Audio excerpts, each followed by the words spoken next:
thinking back, like every sales team I've ever been on, I have to be the number one guy. And I worked my butt off to make sure that happens. So I'm like, maybe this will cross over and all these other investors having success will light that fire in me. And it did. Welcome to the Seven Figure Flipping Podcast, where we take you behind the scenes of wholesaling and house flipping businesses. The systems and automation that we discuss will help you build a real business instead of another job for yourself. From beginners to those doing hundreds of thousands a year, we go deep into the details and strategies that are working today. And now your host, Bill Allen. Hey everybody, welcome to the Seven Figure Flipping Podcast. This is Bill Allen, and today I've got one of our Runway members on the podcast with me who's going to share a little bit about his story. We probably talk about some of the first deals that he's done, some early kind of getting started, getting going, getting up and running, and I'm really excited to hear a little bit more about this person's story. So in the past, we brought on some Runway and Altitude members where I got to know them a little bit better. There's people that have just come into our programs. Some have been with us for years that I know pretty well, but it's been really fun to get to know our members and some of their stories, especially those that I don't know so well. So this is a guy that I've had some interactions with via Facebook Messenger, texting. We got on the phone call a couple times, and I know that he has some background with Andy McFarland too. So I'm really interested to hear about his story and how he got started in real estate and where he is now. So I got Chad Lundell. How you doing, Chad? Hey, Bill. Doing really good. How are you? I'm good. And I'm thankful that you're taking the time to share some of this stuff with our listeners and everybody who's out there that listens to the podcast is looking for some help getting going, and whether they're scaling up or whether they're just getting started in real estate and having these dreams like a lot of us had. I remember myself 4 years ago, just basically doing one house a year, dreaming of doing, 10, 20, and my goal was to do 12 houses a year. So it's really incredible to see my journey and then to see the success that you're having. I'm really excited to talk to you. So before we get started, why don't you tell everybody a little bit about yourself, your background? Well, my name is Chad, Chad Lundell, and I've been investing in real estate for less than a year, really. Been interested in real estate since high school. One of my richest friends, actually my richest friends in high school, his parents and grandparents were in real estate, and he always had like really nice cars, and they had a swimming pool and Jeeps and four-wheelers and all the toys. And so my mind just kind of thought like, okay, that's the path to wealth. Obviously they owned a bunch of rental properties and they talked about real estate a lot. And so I kind of was like, all right, that's what I need to do if I want to have nice cars and a swimming pool, right? Is get into real estate. So that was like early on what interested me in real estate. And then through life choices and everything else, that was in high school. I actually ended up in rehab for. So when was that? So when was that in high school? High school was when? Yep. Like I graduated 2003. So my graduation was 2003. So like 2001, 2, and 3. So. Okay. So a lot of people might not be watching on YouTube. They might be just listening in the car and not know how old we are. So that gives us some context. So that's about, anywhere from 20 to 17 to 20 years ago. Exactly. Yeah. Okay. And, then my graduating class was 2003. I dropped out my junior year. I ended up getting my GED like a year later, but my graduating class was 2003. So the timeline was 2001. Okay. And where was that? Where were you living?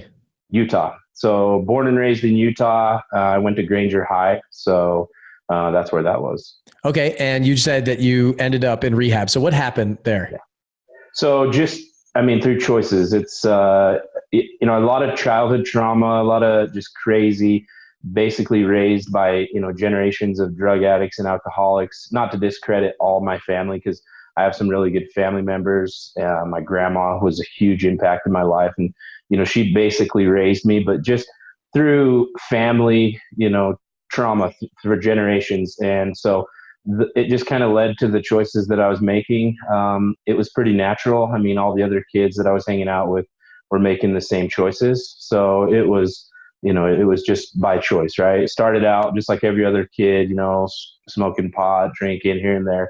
Then it leads into cocaine and ecstasy and meth and heroin to eventually, I'm 29 years old.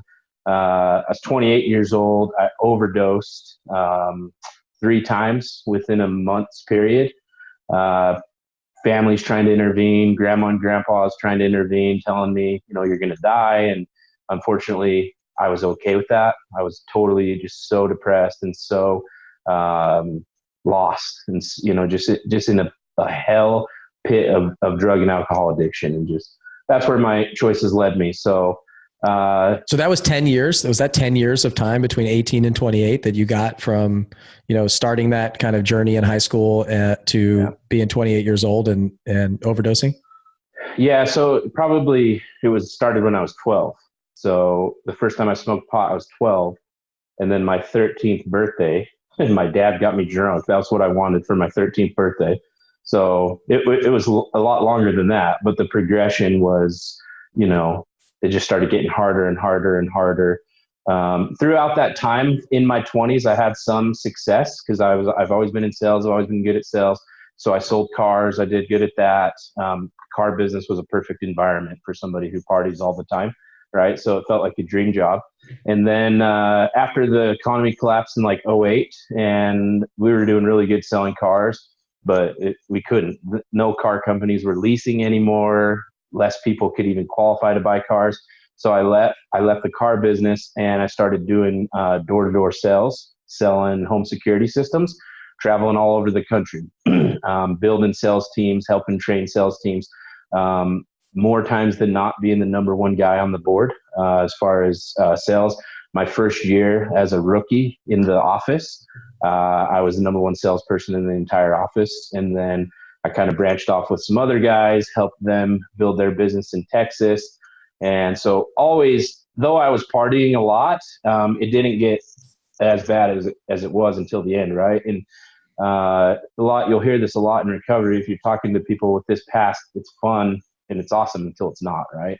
It starts out like just you're partying, you're having fun, you think that's what life's about, money, cars, clothes, and drugs, right? Just partying and doing that fast lifestyle. That was my identity. I mean, that's who I thought I was. That's who I thought I wanted to be. That was all I cared about. But the truth is, hindsight, looking back, that drugs and alcohol was my solution because it's the only thing that made me feel good, right?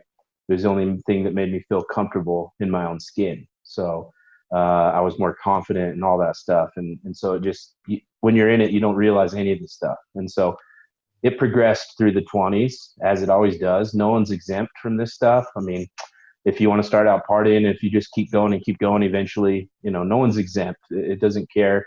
Alcoholism and drug addiction doesn't care who you are, what you look like, how wealthy you are, how good looking you are, what your past is. I mean, if you play with fire, you're eventually going to get burned, right?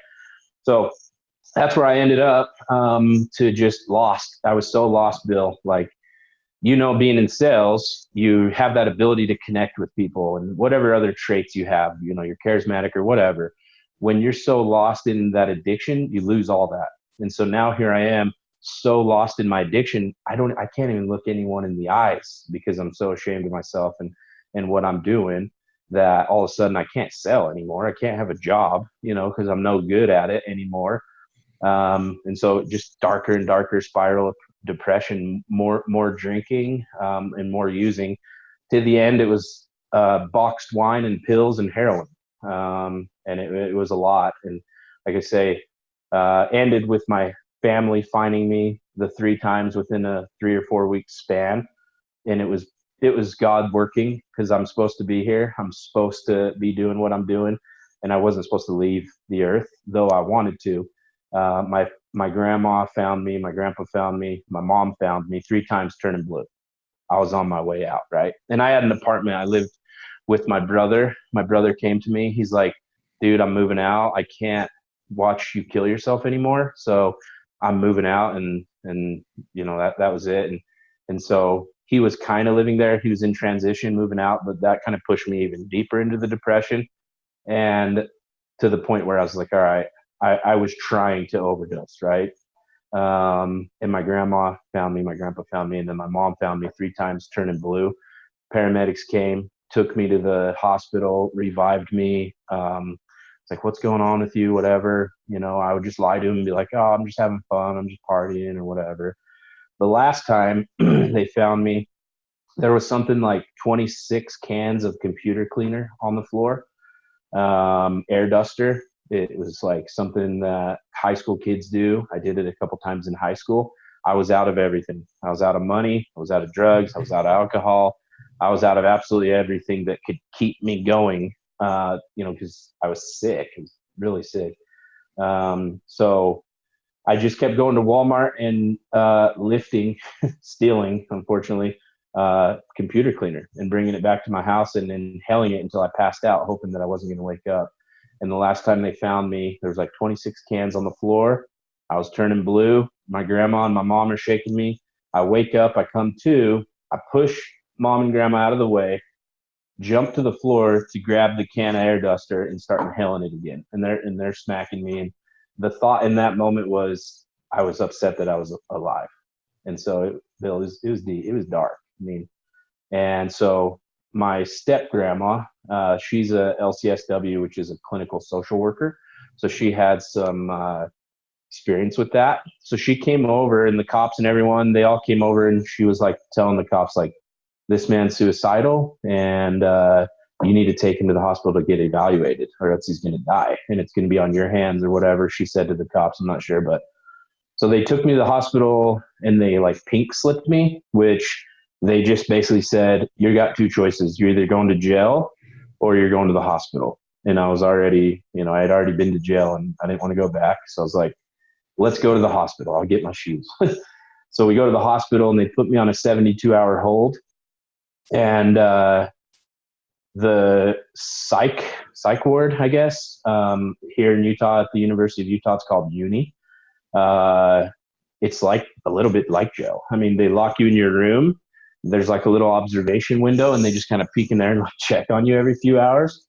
So I wake up in there, and I'm looking around. I'm like, what crap did I do? Like, how did I end up here? Like, I'm way smarter than this. Like, this isn't who I am.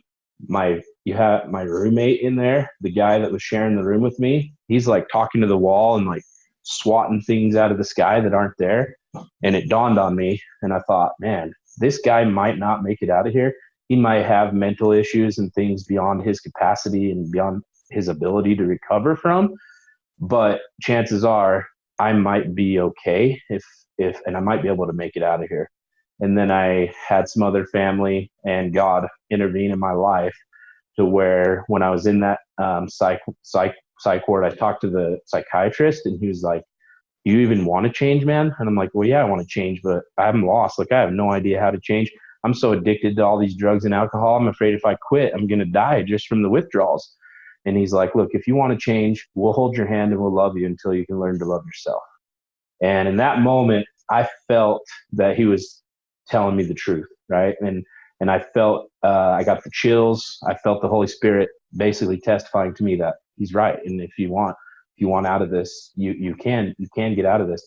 So I asked him if he had a set of the scriptures, and he's like, yeah, I do. So he gave it to me. I go back to my room, I get on my knees, and I reach out to God, and I ask him for help.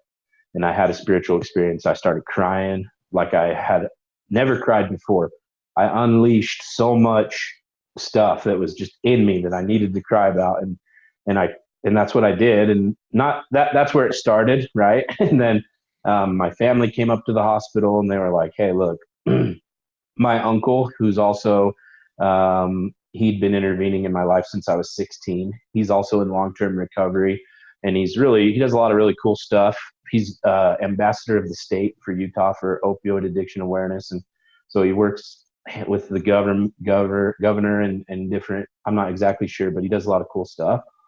So he was intervening in my life. Him and his wife came up, and they were like, look, if you want help, we can get you help. We can get you in a treatment center, and you can come and live with us as long as you're not using, you're not drinking, you're not smoking, and, you're following our rules or whatever, and going to treatment, you can live with us until you figure it out. And so I accepted that, still not sure what was going to happen, how all this was going to work. I didn't have insurance. I didn't have any money. Rehab is not cheap. I didn't know how all this was going to work, right? God, again, just keeps intervening in my life and making it happen. I got a scholarship to a rehab center to where I only had to pay $500 to get in, and my grandma paid that, luckily.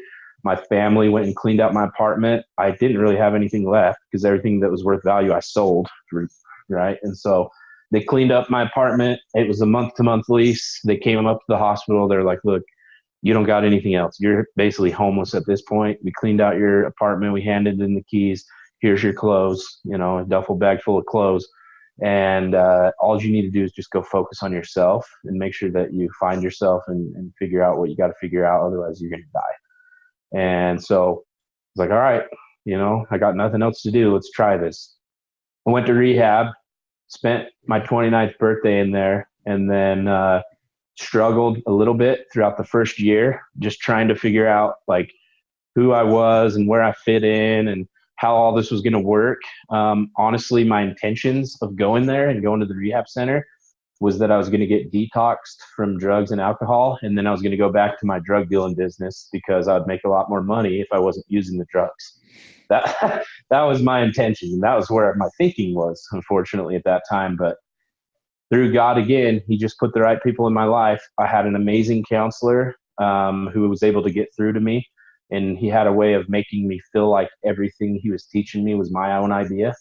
Otherwise, I wouldn't have bought it, right? And so just through that and through the 12-step programs and just meeting other people in recovery and then struggling again the first year, relapsing, trying to figure out, okay, maybe I can just drink on the weekends. Maybe I can just do this every once in a while, to the point where I finally surrendered to the fact that, look, I'm a drug addict, alcoholic. I've lost my privileges to play with this stuff. I have to practice 100% abstinence or I'm not going to make it. And once I realized that, which was about a year into it, then my life took off. It's like, came back to real estate. It's like, all right, now through, it's personal development, right? When you're in recovery, it's all about you finding a connection with God and developing yourself. And so I'm big on that stuff anyways. I always really have been. Like, I like to read self-help books and everything else. And so I met my wife, got married. Her dad's also in real estate. She's from the Dominican Republic, but her dad has real estate holdings there and a bunch of rentals and commercial and residential and stuff. So she's like, yeah, real estate. I'm down with that. Like, let's do it. Like, real estate's awesome, And so our goal was, so in that time after Chad, before you keep going. So I just want to kind of close the door on that before we move on. So it's interesting because I shared a little bit about at Flip Hacking Live. I have a lot of alcoholism and I didn't necessarily share that part, but I do have some alcoholism in my family. I've had some trouble with that. I know my dad took alcohol out of the house when I was a kid because he didn't want it around. I got into drinking when I was in high school and then college, obviously. And I've had some times in my life where it just wasn't the smartest thing to continue to. I'm kind of have this addictive personality in anything that I do, really. So it's either all or nothing for me. So I was never a have one beer kind of guy. It was have too many beers, not remember what happened, and just turned into kind of bad things. And so for me, I basically take one day a year now to have some drinks with my uncle over the summer. But I was looking back on 2019. That was the only day. Was a day in June that I drank any alcohol in the whole year of 2019, which is for most people that know me or grew up with me in high school and college and stuff like that, they would just think if they haven't seen me in a while, they would be amazed that is true. And I had a good friend, one of my best friend growing up, and we would all go out and party and drink and stuff like that when we were in high school. And then I went to college in Georgia, and he kind of went to some different schools. But I found out one Christmas I came home from the Navy. I came home over Christmas, and I found out he was using painkillers, like just recreational painkiller usage. And he was just totally addicted to it.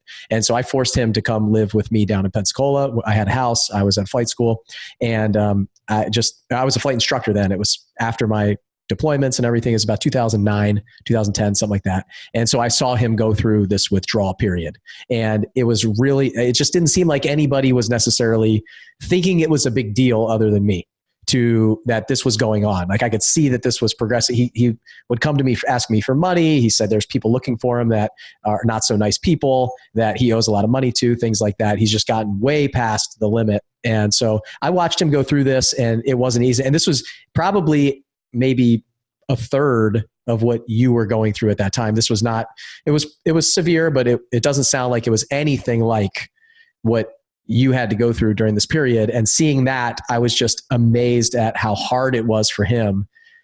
I mean, is just in the corner, sweating on the ground of my bedroom, and then going to the bathroom continuously to get sick and all this stuff for weeks.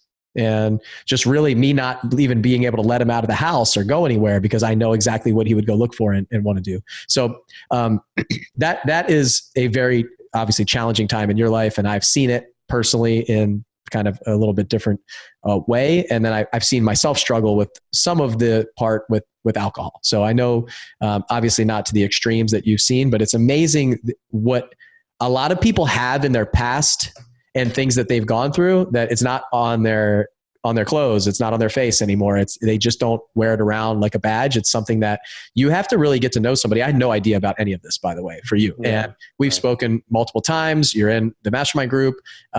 It's just not necessarily the first thing that somebody says when you meet them. Right. And exactly. So I think the biggest thing is not to judge a book by its cover a lot of times and think that everybody has everything going on and everything that's going right. There's a lot of people who are listening to this that may be going through that exact same struggle right now or have in their past, or they're going through something else in their life. It could be anything from the loss of a child to divorce to having struggles with financials, with money and things like that. And everybody's got something going on. And I think if we look at everybody like that, then our perception of the world and everything that other people are going through totally changes.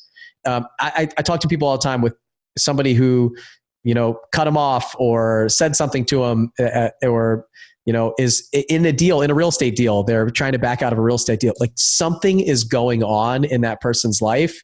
It's not, they need to look in the mirror at them a lot of times. So for us, if we really treat people with kindness, respect, with, do unto others as we would want done unto ourselves, kind of this golden rule principle, just like you talked about from the scriptures and everything that we're talking about. We really treat people with, try to get to know them a little bit, figure out what's going on in their life. And we'll probably talk about that when we get to your sales abilities and skills like that, like you've talked to. But it's just amazing to hear your story. And I think there's a lot of people that probably need to hear that, especially in the beginning, to say, this is the foundation of your success up to this point that was built on this.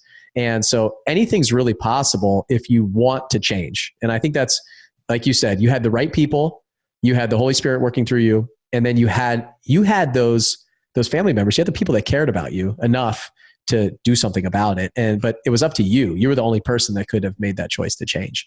So, okay, you changed. You've got to the point. You evolved for sure. Evolved. Okay. So, yeah. and that was just behind you. So after those couple of years, it became something that you moved on to something else. And was that thing real estate, or was that thing work, or was that thing your wife? What was it that kind of, drew you to focus on other things? Yeah, I mean, it was all those things that you mentioned, but I had this thought in my head. I had this idea. Okay, as much effort as you put into that life to stay intoxicated, to stay out of jail, to stay one step ahead of the law, to stay, if you got your clients that are needing to be restocked on drugs or whatever it is. Not only that, and I wasn't like a high level criminal by no means, but it was like street level peddler or whatever. So, but all those things that you do, like, it actually takes a lot of effort and a lot of creativity and a lot of like thinking through it and stuff, believe it or not. And so I thought, okay, this was my life. I put this much effort into this. So now I understand and realize and accept that this is no longer my life. So where's all that energy going to go? And I got to harness that, and I got to focus that same level of commitment, that same level of energy into what do I want in life, right? And I've always had dreams of being a millionaire. Since I was a little boy, my grandma told me, you're going to make your millions in sales because you have the gift of gab. And I believed her, and I always wanted to be a millionaire. And that's why I always chased sales, because, I saw in the car business guys making six figures that were high school dropouts just like me. And I thought, okay, that's great. So it was all those things, but I would say mainly my family and earning. I wanted to earn a lot of money. I wanted to build a business or whatever that took. My wife owns a company, so I married her, and she already owns her family's in the coffee business. And so she owns a small coffee roasting wholesale company. So I worked for her for a couple of years, managing their sales, built their company up a little bit. And then it's not my passion. I don't drink coffee, and it was okay. It wasn't bad, but it wasn't where my focus was. But I read Rich Dad Poor Dad. I always watch YouTube videos. I ran into Kiyosaki. I was like, man, I like this guy. I like how he talks. He's straight to the point. He doesn't BS. I related to that. So I read his book and it changed my life. I mean, it totally changed the way. No one ever taught me about finances or how money works or how to make your money work for you. And so when I read that book and I thought I understood the difference between assets and liabilities, but I didn't until I read that book. I'm like, holy, this is totally different than what anyone else has ever taught me. And so I talked to my wife. I'm like, look, this is what we're going to do. I need to get a job that I can make around 6 figures a year. And we need to save our money and we need to buy rental properties. So we're going to use our buying power. We're not going to buy a house. We're going to live in these cheap old 1960s apartments until you just can't stand it anymore. And we're going to use our buying power to acquire assets that'll bring us money instead of take our money, right? So she's totally on board with it. And we started down that path. I got a job with a property management company that was perfect. I got promoted within 6 months because I was killing it there. Was doing really good. Within 8 months, probably, I think, I got promoted to a corporate position. My income doubled. And all of a sudden we're like, all right, now we're really going to be able to accomplish some goals. I was living in Andy McFarland's apartment. Unbeknownst to me, right, that it was Andy's. I had talked to him a couple times via text, just like, hey, I wanted to install a dishwasher, just to give you an idea of the kind of apartment it was. Still had the 1960s linoleum floor, didn't have a dishwasher, but we're living way below our means because we need to save every penny because we want to acquire real estate, right? I'm living in his apartment and it was a fourplex. And it was zoned as a duplex. So the city came in and said, you got to fix this. This can't be a fourplex. You got to turn it back into a duplex. So Andy's sister is the property manager. And this is all from me talking to Andy. That's how I know all this all evolved, right?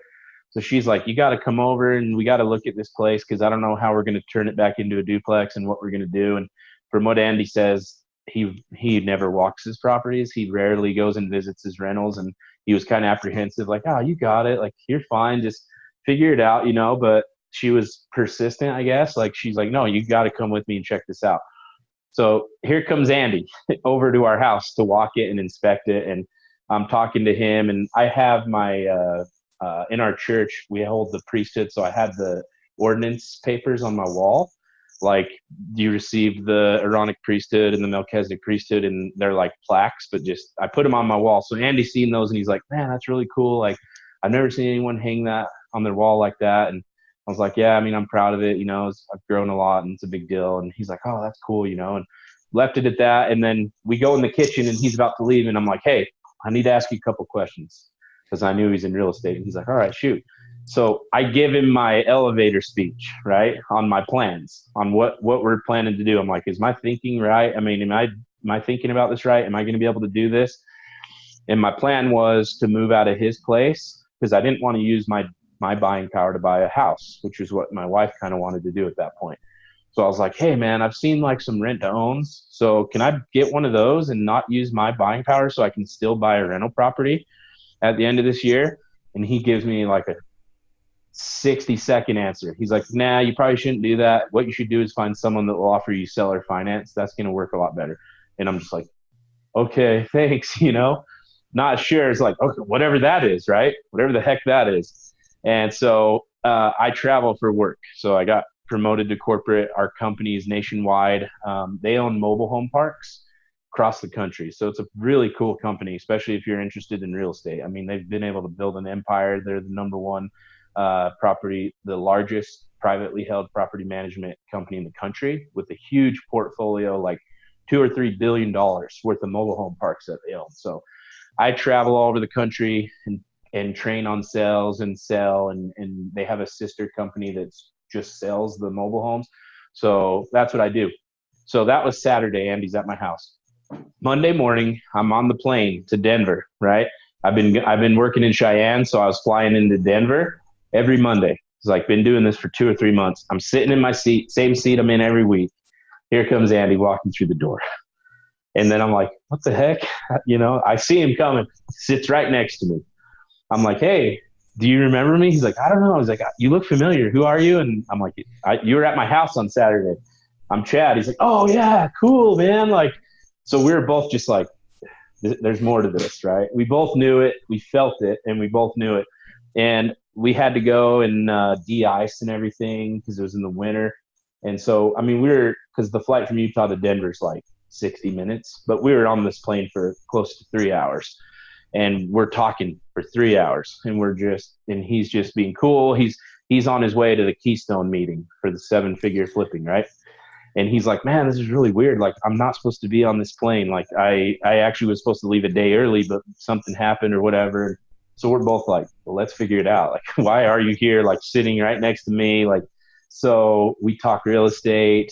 We talk wealth. We talk spiritual. Like, Andy's really good at that. And, he's really good at bringing my attention back to what's actually important, And so we talked, it was life-changing to the point where he also sent me some videos, seller finance videos, his 4-hour course. He's like, so what I was talking about is this. I'll send you these videos, watch them, let me know what you think. Don't share them with anyone, whatever. I'm like, all right, cool. I got off the plane, called my wife. I'm like, you're not going to believe this. Like, our landlord, whatever. And she's like, wow, that's God. Like he's introducing you to Andy so that you can see what's possible for you. And then if you stay on the path, what he could bless you with.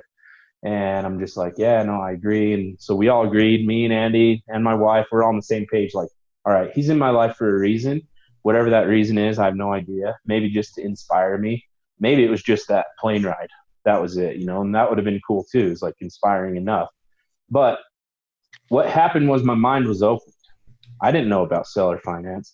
I didn't know about private money. I didn't know about hard money. I didn't know about wholesaling. What I thought was with the natural snowball of success, what's going to happen is we're going to save our money, which we did.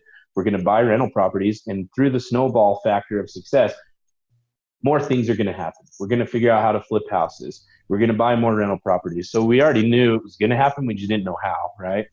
And so I was like, wow, my mind is completely open. So, and he told me about 7-figure flipping and what he was going to Keystone to do and all that stuff. And so I was like, man, I low key started like stalking him. I wanted to know everything I could. I didn't like find out where he lived or anything weird, but I Googled him and I looked up 7-figure flipping and I ran into House Flipping HQ and all that stuff. And I would always ask Andy questions. I would text him like 2 or 3 times a week, but I never knew where that line was, and I didn't want to cross it, right? Like, I wanted to be his friend. I wanted to be cool with him. Like, I wanted to get to know him and I wanted to like learn from him, but I didn't want to cross that line of being pushy or being annoying or overstepping my boundaries or asking too much or whatever the case was, especially understanding that he's a real estate coach and he gets paid to do that. So I don't want to, you know what I mean? It's kind of weird. So I'm like, all right, I'll buy into house flipping formula. So then I won't feel so guilty about asking Andy questions, right? Because I'm a paying customer at this point. So that's what I did. I bought house flipping formula.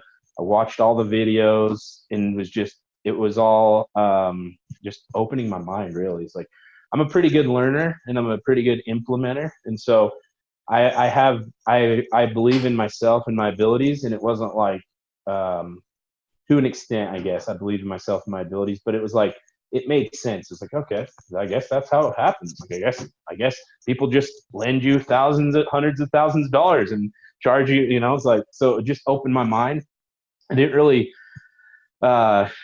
take much action. I watched a lot of videos and I learned a lot and I believed that it could happen, but I was in this weird, like, transitional state because me and my wife have been saving for 3 years and we wanted to put 20% down on a fourplex. And so we're like, let's just like handle this. We got all this money. We don't want to blow it.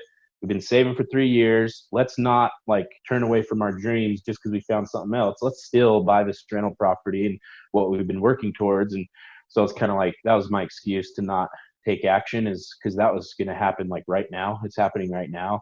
I needed to wait until October because a lot of my money is commission. So the lender wanted to see more years of the average. So yeah, that's how I ended up at Flip Hacking Live. Which, and by the way, this is all from last March, and so this has all happened like just this year. And so we were on the rental and becoming landlord path, but meeting Andy and God putting Andy in our lives, it opened us up to the possibilities. Because my wife, she's really smart too. I mean, she's a lawyer.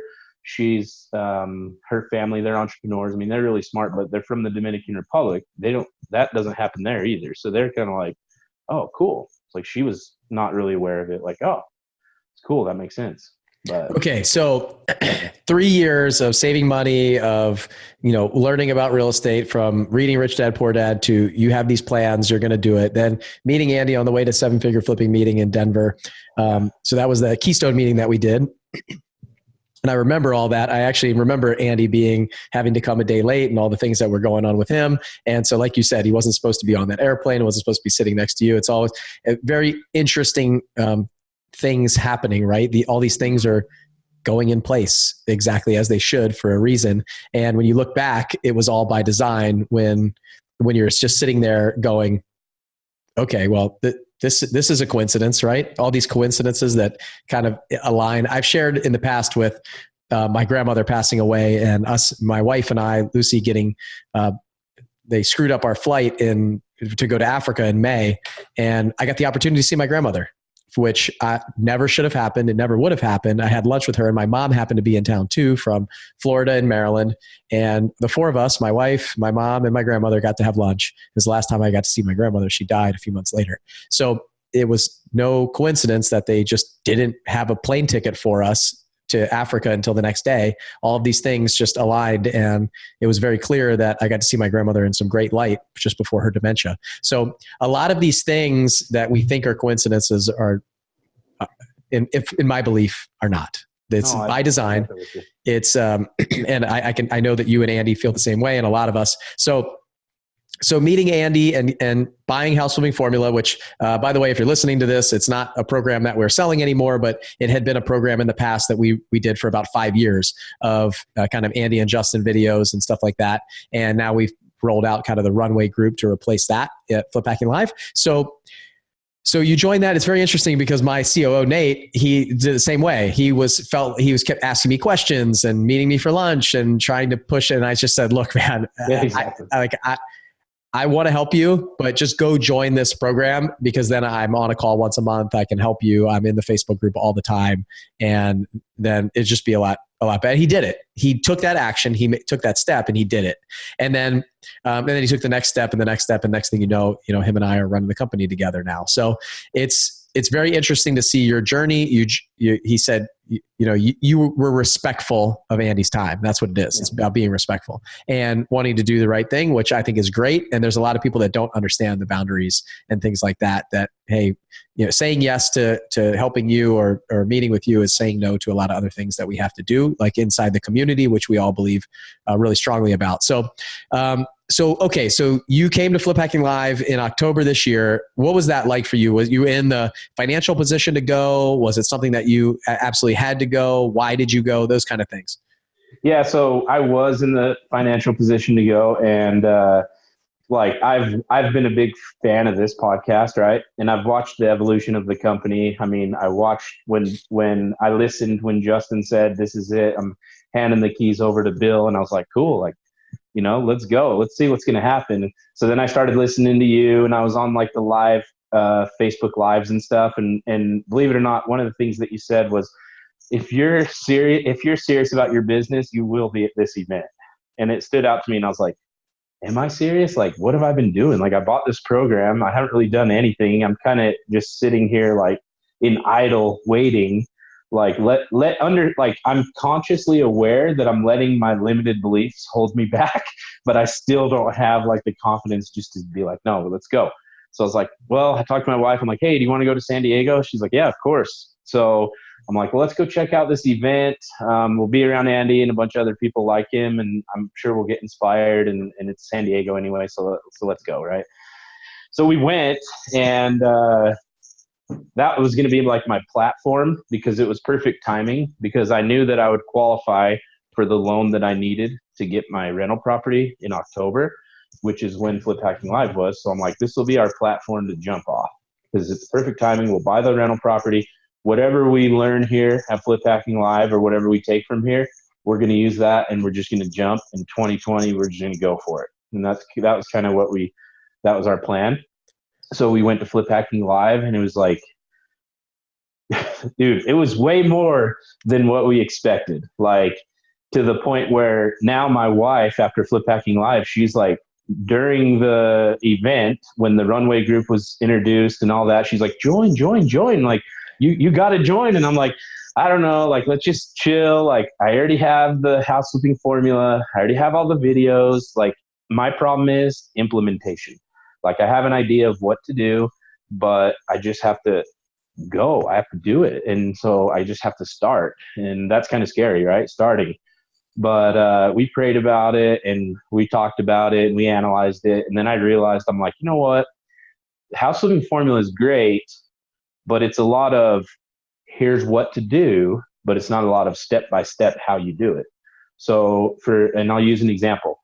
List source. Yeah, you need it. If you want to do marketing, you got to buy a list from List Source. That was kind of where house flipping formula ended. You got to send mailers. You got to do this, but it didn't take you step by step. And this is not a knock on house flipping formula. I mean, it was great and it helped me out a lot, but I got a career. I'm working 60 hours a week. I'm on 3-4 planes a week. I got my wife. We have 2 kids at this point. So a lot of that figuring stuff out, which isn't really my strength anyway. I'm the you tell me what to do and I'll go do it guy. And so I was like struggling a little bit. And so, but knowing that I wanted to be a part of this, and knowing that the Facebook group, just the interaction that I had with house flipping formula was valuable. And I was like, okay, so now it's runway. So now all the coaches and everything are going to be moving to runway. Not only that, the people that are in runway are paying a heck of a lot more to be there than the people that are in house flipping formula. So obviously, if you want to soar with the Eagles, that's where the Eagles are going. Because if they're ponying up that kind of dough to get in this group, then they're serious. And I want to be around people who are serious, right? I want to be around people who are pushing. And in sales, we have a saying, talk with your bat, right? You can talk all you want, but your bat and your stats are going to tell you the truth. So I was like, those people are talking with their bat. They're paying to go. They want to be there. So anyways, that I wanted to be there. And I was like, okay, I'll see if Bill will get on a call with me. Yeah. So then we did that call, and it's like, we're doing it. And my wife was pretty happy. So she knew that this was going to be crucial and that we needed to be a part of this. And she was, and it's unlike her to do that. She's usually just like, kind of lets me figure things out and do it. But she was pushing me. She was like, no, we got to do this. We got to join. Like, you got to be a part of this. So.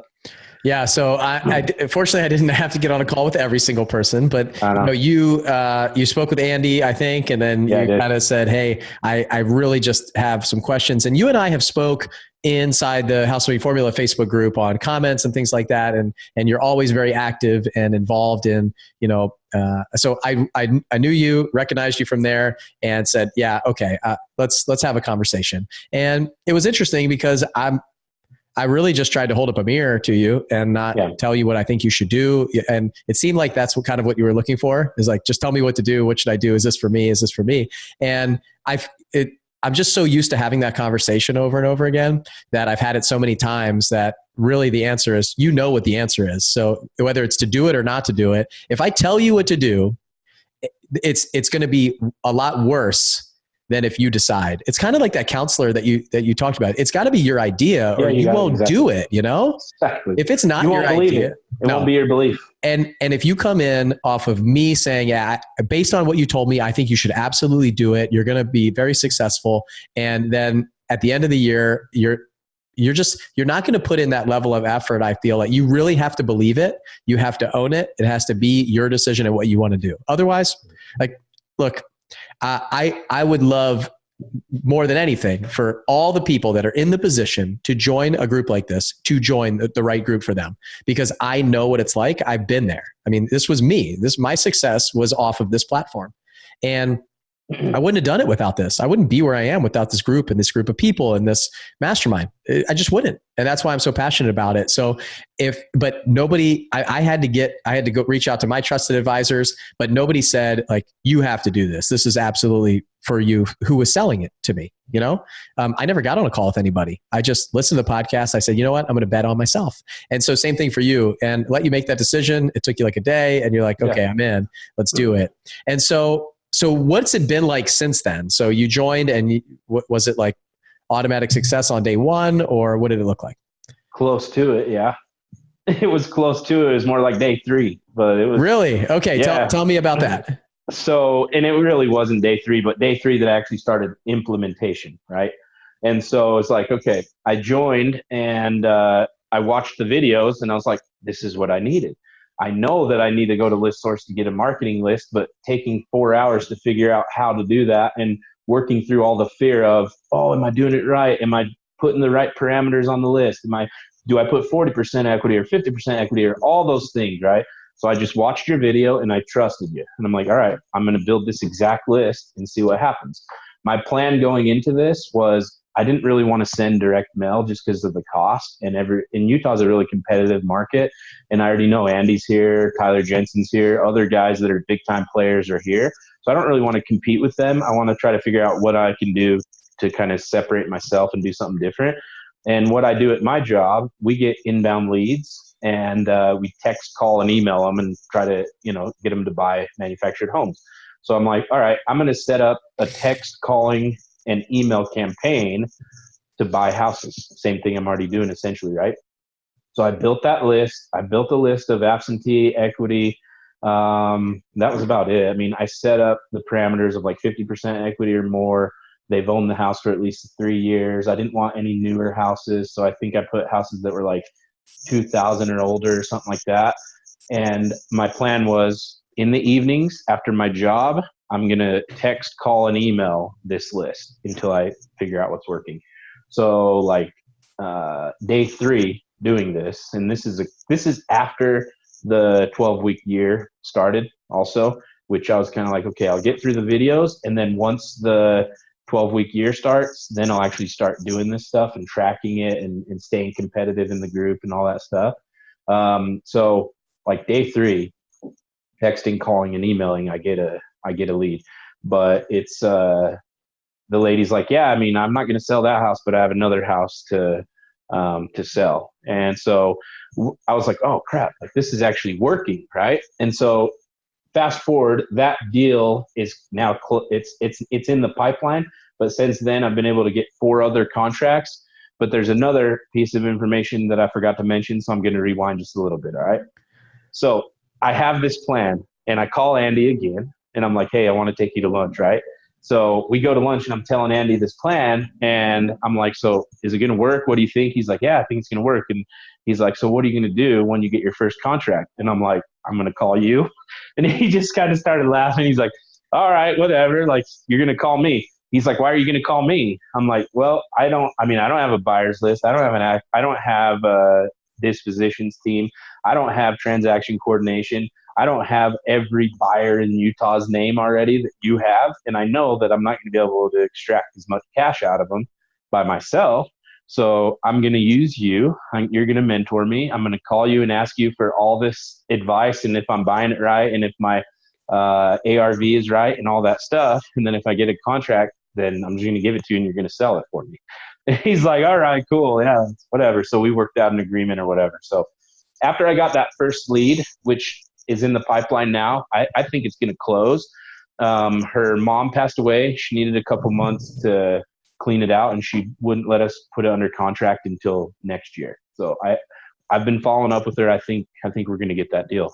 But after I got that lead on day 3, I was like, man, this is going to work. Like, how do I scale this? And so I was like, because I didn't get a single response from email, cold calling wasn't going too good. Text messaging, I was getting like a 40 or 50%. Actually, because of the way I was doing it, the first text I was sending was just, hi, is this John? Or hi, is this Bill? So I was getting like a 99% response rate, ton of brain damage. And I've totally switched my approach since then. But I was like, dude, this is going to work great. So I go to the group. I go to the Runway Facebook group. I'm like, hey, I need to scale this. I'm noticing that my response rate in text messaging is way better. This is what I want to put all my focus on. How do I do this? How can I scale this? One of the guys in the group says, hey, this is what you need to do. Use this program. You'll be able to send like 10,000 text messages a month.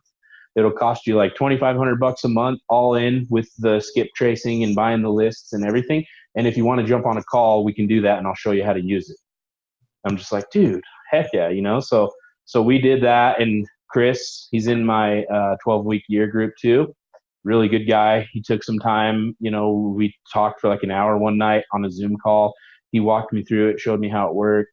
And so then I bought that program and just took off. I've been working about 3 days a week, 5 hours a day doing that. And we got 4 contracts. So wow. Yeah. So, and it's going pretty good. Like, okay. Really, so what was the difference? Let's go back to that. You said you were in house living formula, you watched the videos, those kind of things, but you kind of didn't implement. So what's the difference? Like, why did you start implementing right away? Is it because of the amount of money that you spent? What was it? What is it? All that. Yeah, I think that, but for me, it was the money, obviously, but really, if I really think about it, it has to be just the mindset.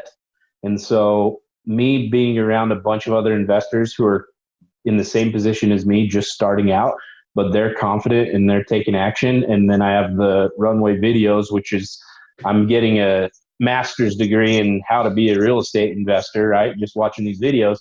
The confidence, the mindset, just like, I can do this. Like, I know how to do this. Other people are doing it. I'm highly capable. I got the money. I can do this. What's the last excuse? I ran out of excuses, I guess. But okay, let's go one step deeper. Like, why? Like, what is it? Like, really, you're saying that, okay, my mindset changed. Like, what was it? We have a Facebook group. Is it other people's success? Like, how do you get confidence if you haven't done anything yet? What is it? What was it? Well, those two things, other people's success and then my competitive nature. And so, and if you remember on the call, that's one of the things we talked about. You asked me, you're like, do you thrive in this kind of environment? I'm like, thinking back, like every sales team I've ever been on, I have to be the number one guy. And I worked my butt off to make sure that happens. So I'm like, maybe this will cross over and all these other investors having success will light that fire in me. And it did, like you see other young investors that don't know, they know about as much as I do, and they've done about as much as I do, having success. He's like, I want that, I need to do that. So, but the confidence part, just, I don't know, dialing it back. I can't really pinpoint it. Just being surrounded by a group of people that are doing what you want to do proves to you that you can do it. And you don't really, it's either you just do it or you don't. And I didn't want to be the guy who didn't. We're going to do it. Right. Yeah. They're doing it. I think some of it is you're probably ready. Like in your life and your time, you're probably ready for that. I mean, when we talked, you said, well, hey, I've got this money. I'm ready to buy a rental, or I'm going to do this. Like, which one should I do? And I was like, well, what do you want to do? Like, what excites you? What makes sense for you? Where do you want to be? And you made that decision. But what I see a lot of times, I see people who will buy a program and they won't use it. Or they'll buy a program and they will crush it, just absolutely dominate it. And so when I see you come in and just start running, it's incredible to see. And you're one of the best, you're one of the biggest, I don't like the word cheerleader, but you're somebody inside the group who's constantly giving high fives, pats on the back, kind of motivation for other people too, because I'm assuming that you thrive off of that same thing as well. So I know that I do. So I was really involved because I know when people get involved, they watch the videos, they start implementing, they start seeing progress. You start seeing you got a lead. That lead looks like it's going to be a contract. That's where confidence is created, right? Sure. And then that confidence starts snowballing. And then you get another contract and another contract. And then you start going, this isn't as hard as everybody says it is. Because it's not, it really isn't. It's about execution, implementation, and taking action. And for me, that's what it was all about. You put me in a room of successful people, you'll be sure that I'm going to rise up to that level or above, because I'm like you. I got to be the number one guy all the time. It's a problem. But when you use it for good instead of evil, like going back to the beginning of this conversation, you work so hard to become a criminal, and you're actually like building a business around it and evading everybody, but using it for good instead of evil is really powerful now. Like, I love the fact that I can take all of my time. The reason I don't drink alcohol anymore is because, number one, I've got 3 little kids and I can't be waking up with a hangover. Number 2, I don't have time for that. Like, I am so obsessed with something that I love that is bringing success and fulfillment to me and my family and allows us to do all the things that we want to do, that I'm going to spend my energy there. I'm not going to spend energy on things that drag me down. And the cool thing that I see for you and everybody else that's implementing all of these things, and hopefully a lot of our Runway and Altitude members are listening to this too, not just the folks that listen to the podcast that aren't part of our mastermind group, is this is how you use something like this. You actually take the video, watch it, do it, and then bear the fruit from your labor. And that's it. And then it's about repetition and doing it. So interesting to hear. I always want to know why somebody like they were part of something for a while and just didn't act, and then they start to act. Like, really, if you really think about it, there's something that happens. There's something there that everybody needs. And a lot of people that are listening are going, yeah, but he's got this or he does this. Well, Chad is on 4 planes a week. You work nonstop in your sales job. You have 2 children, a wife. Yeah. You guys have twins? No, but they're 1 and 2. So okay, 1 year apart. Like, say you're in the heat of it, like me. Like, throw another one in there. Exactly. You know, it's nuts in my house, and there is not really. You have millions of excuses. You can use them all. And like you said, it sounds like you kind of ran out of them, but you had to have that. You had to be ready for it. Like, you're in the position where you said, I'm going to make it. I'm going to join this program. I'm going to do something about it. And it's not just like, I'm going to check it out. I'm going to see what it's like. If you're going to spend that kind of money, then you better be sucking every single ounce of value out of it, right? And really use it. And trust it, because that was like when I did the list source video, it's like, I don't really need to figure this out. I just need to, what does Walter Bond say? Follow instructions and what I butchered it, but oh yeah. What is it? He had an awesome follow directions and execute or something like that. So I'm like, these guys are doing it. I don't need to ask a million questions. I just need to follow this step-by-step program. If it doesn't work, then I'll start asking questions, but it hasn't come to that point so far. It's working. Awesome. So, and you're part of the accountability groups too? I'm a part. Yeah, I'm active. I mean, we have a good group. We're all pretty loyal and we're active. And what group number are you? 2. Group 2. Yeah, okay. We have our own Facebook group too, just us. I've heard about that group. Yeah. So we're active. We're serious. Cool. So what's next? So 4 contracts in the pipeline, and then 1 that's supposed to close at the end of the year. So what's the plan going forward? The plan going forward is I'm going to scale it even deeper, I think, because I've been working with Andy. It's been going good. He's across multiple markets. I think I'm going to hire a team of texters and see if I can't crush it in all of his markets. So so he's fine with you. You're going to piggyback off of his buyers list and some of the things that you guys have talked about to build the back end of the team until you're ready to take it on in-house yourself. 100%. Yeah. Cool. It's better for me because with everything else I have going, right? And I love my job and I make good money and everything else. It's like, what I've heard it said before, and I really believe it. The business is really, leads in conversion, right? I mean, you've said it. All the other coaches have said it. If you have a deal, the money's going to find you. The buyers are going to find you. So I'm like, it's a really good relationship that I have with Andy, because not only do I get to piggyback on his company and say, hey, sell this deal for me and get top dollar for it, like I probably couldn't, but I also get to be mentored by him. And it's like, I'll call him and be like, hey, here's where I think the ARV is. Will you look at this and tell me what you think? And then he's like, yeah, I think it's more like this or whatever, right? So it gives me an opportunity to learn and grow and make money and be a business owner without having a million moving parts right out of the gate when I already have a million moving parts in my life, right? So it's been cool. So the determination is there. The confidence is building. The imagination, you can see this kind of future for yourself of where you're going to be. And the sky's the limit, I think, for Chad Lundell. So what about, where do you guys live now? Do you guys still live in a crappy apartment, Andy's apartment? Yeah.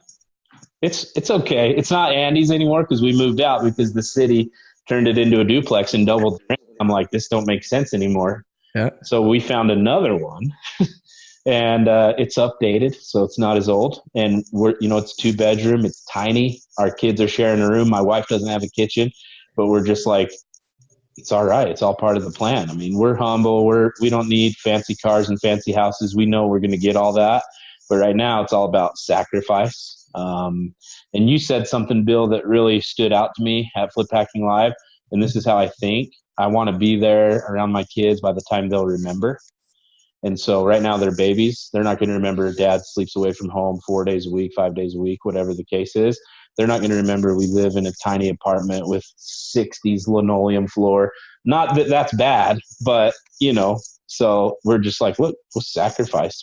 They're babies. They love sharing a room. We don't care. Let's just pay cheap rent and invest our money. Yeah. Yeah. So, you're building the foundation. You're doing the right thing for the future. You're planning for that. I absolutely love it. I mean, I've told the story many times. I was living off 55 or 60% of my salary while I was saving money in the beginning. And the only way that I could springboard into my real estate investment business now, buying that first house to flip, was to have a bunch of cash that I'd saved up for 10 years. As I was investing in the stock market and doing all these other things, I didn't know anything about this world, just like you. I was brought into it by a podcast. I joined a group that I paid $25,000 for. And then I showed up and God put Andy and Justin in my life. And line upon line, yeah. It's amazing to see the impact and influence that they've had on such a short time on me, to now be able to turn around and make that impact, hopefully, on somebody else and tell those kind of stories. For me, my son is 5 years old. He just learned how to ride a bike on 2 wheels recently. So cool. Awesome. It was probably the biggest defining moment of my life so far, to see that and be here and be the one who can teach him that for 3 days in a row and be out there every single day. And today, when I pick him up, I'm going to turn on the outside lights and we're going to go do 5 minutes. So he consistently has that. And I can be here every day for him if I need to. And he's going to remember this stuff. This is now he's starting to remember, and daddy's home and can do whatever I want. And That's it. And you've got probably 3 years before that oldest baby is there. And I have no doubt that you're going to do it. I mean, you're already on a trajectory that's above where I was. It took me, 4.5 months to first put my first deal in the bank. So it's amazing to see that. And I'm just thankful that we have a group of people that are, working together. Like all these people that are in the group that are jumping on calls with you to help you out, they're paying members of the group. That's what the true mastermind is all about, is that we put the right people in the right place with the right heart, and everybody wants to help everybody else get to another level of success. Yeah, that's been my experience with it. And I was talking to Andy about this the other night. The group, it feels like a family. I mean, it really does. And we all kind of think the same, but we're all there for each other, and we kind of embrace each other and help each other, boost each other up. And I mean, it's a really good thing we got going on. Well, he cares about you a ton, because after you and I talked, him and I talked, and he said, "Hey, what did you tell him?" And he's like, "Is he going to join?" And I was like, "I don't know." He's like, "I don't know if he should." I said, "Well, it's up to him. Like, I didn't tell him to or not to." And he said, "No, I didn't either." It sounds like we had the exact same conversation with him. So, I think that's when you're talking to the right person. So a lot of times people ask, the real estate mentoring and coaching world can kind of get a bad spin a little bit from time to time. There's people out there that aren't doing the right thing. There's some phenomenal groups out there that are doing incredible things. And you got to find the one who is right for you. You got to find the people that you resonate with. And you got to find the person who, if you're getting pushed hard and heavily closed into a group like this, it might be an idea of what's to come. So everything should speak for itself. So come in, have some success. Success will breed more success, and you'll have the right people, and you'll retain the clients for long term. And that's my goal, is to make sure, like one of my goals for 2020 is to get our renewal and success rate well above 80%. I want people to stay. If they're staying, that means they're making more money.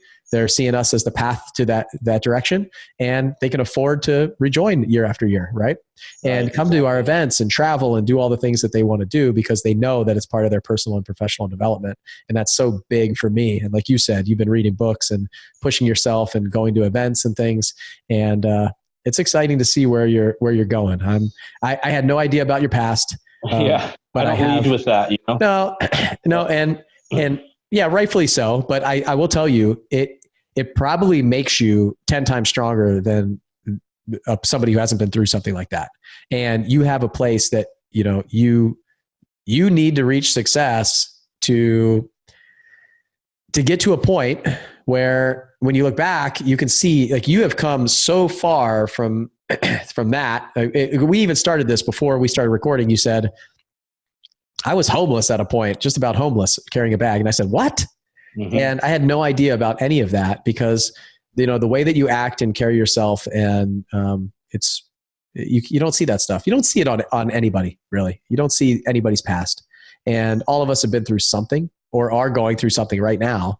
So, keep that in mind when you're dealing with people and thinking about what they need and their struggles and what they're going through and how they're reacting to you too. Because there's been a lot of times where I probably haven't responded the way that I should because I was in a bad place or a stressful environment, or I'm just kind of like keying off of something else that's going on in my world. Anytime that I've ever snapped at my kids, it hasn't been about them. It's been about something else that's going on, and it's not the person that I want to be. So I'm just pretty amazed at this conversation and where you were before and where you are now. So it's pretty amazing. And a lot of times we don't look back and see how far that we've come. So hopefully you do that on a regular basis. Yeah, humbly as possible. I mean, I definitely do. And I'm like, there's a long way to go. And that's why I shared the story on this podcast, to hopefully inspire anyone else, right? Because I say I don't lead with that, and I don't, because that was my past. It's not who I am today. But it just proves the point that if you find God and get around the right people, miracles happen. And I mean, I shouldn't even be alive today, let alone doing big real estate transactions, right? So it's good. God is good. God is powerful. And I'm just grateful to be a part of this. Absolutely. I love it. I'm really thankful that you shared that, because a lot of people wouldn't. I know that Heather was on the podcast with me, and she has an interesting past that she shared with me the first time that we had a call on an interview. Yeah. I mean, an hour and a half on the phone. I was shocked that she was telling me half the stuff that she was telling me, but we were just having a genuine conversation, and she just felt comfortable talking to me about that stuff. And honestly, I would say 99% of the employers out there wouldn't hire somebody when they tell them a story like that. And what I saw was somebody who went through adversity, came out on top, and is going to work harder than anybody else out there.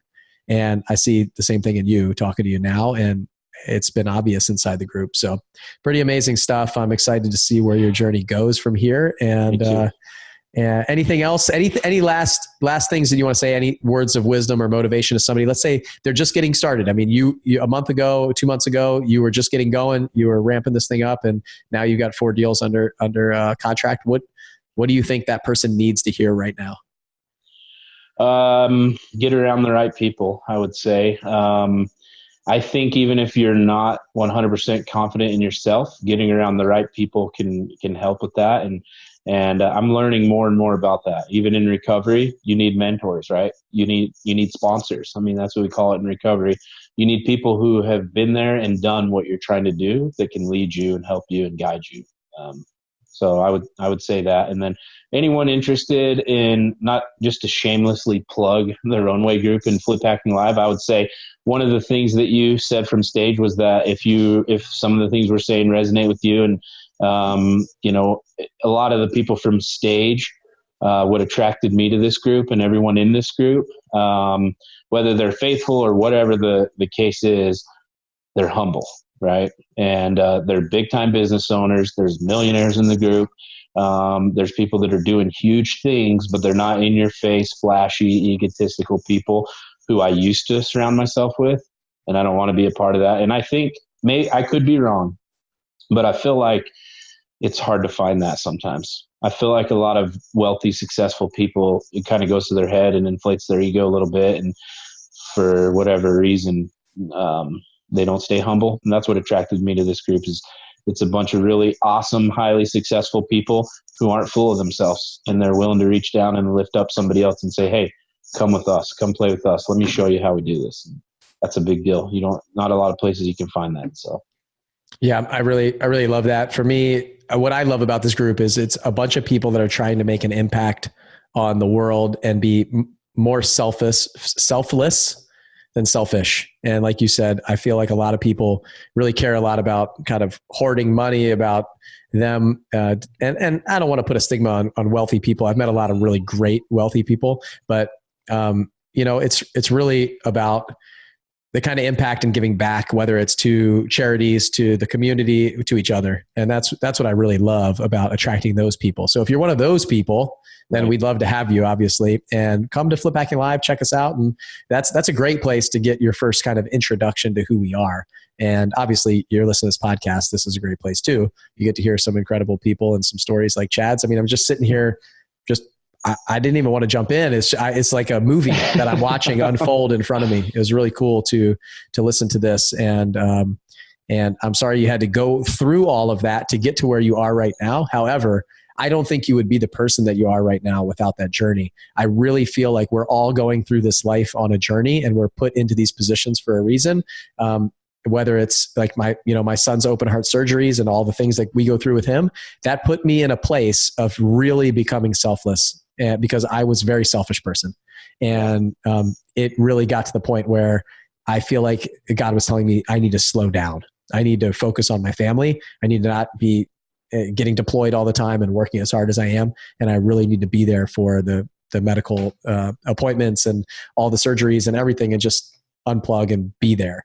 And I'm still working on that, but I really feel like it took me from like 10th gear all the way down to like 2nd gear, which was what I needed. So we're on this journey for a reason. Whether if you're struggling in real estate, it's probably there's some reason to it, but think about what you need to do. What's next? Who can you get around? All the things that Chad talked about.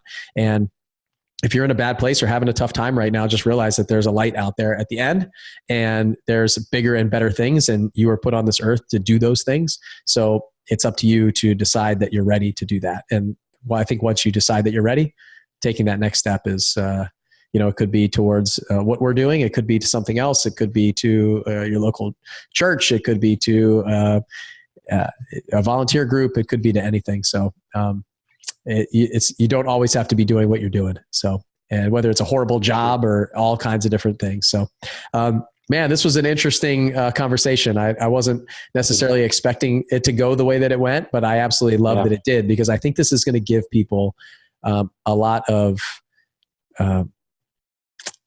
I think it's going to let them see a different side of different people that we bring on. Everybody doesn't have the cut from the same cloth, if you will. Right.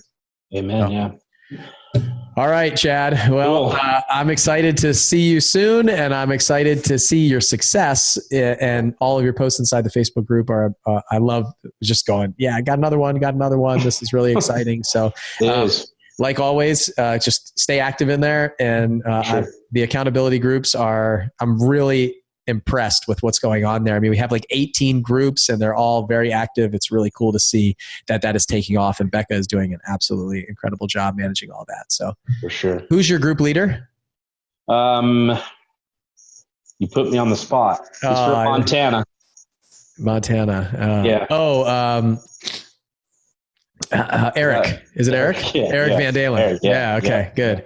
Yeah. He's an awesome guy. So he's another guy that is the hardest worker that I've ever met. Is incredible what he's doing. So really cool. He's stuff. on the treadmill during our meetings. Yeah. So I believe you that he's a hard worker. He's got like this garage office and all this cool stuff. I'm going to have him on here too. So yeah, he's all cool. right.